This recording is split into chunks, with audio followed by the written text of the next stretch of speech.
So the other one too with council was Marty Sharp over at staff did do a thing about LIM reports and the hazards that are now being Yeah. placed on LIM reports without people knowing. Now, it was the timing of this that was interesting because we've been doing this tour since mid-June and we've gone the length and breadth of the country, and this has been one of the things that we have been warning about as part of this managed retreat concept, is that this is what councils are doing.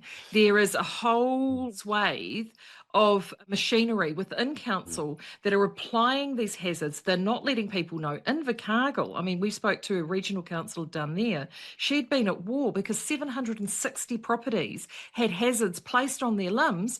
She finally got the number, and then they said, but that is embargoed, and we're not going to tell the land property owners that they've forgot the hazards.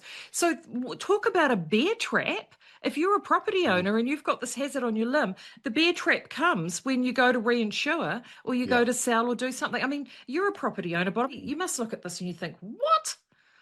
Well, I just think it's the transparency that's the problem. What are they hiding and why are they hiding it? Because the fact of the matter is, if you go to sell the house, you're subject to all this public documentation that's available. You know, they engage with us on property valuations, even though they may be totally out on their valuation, but they do engage.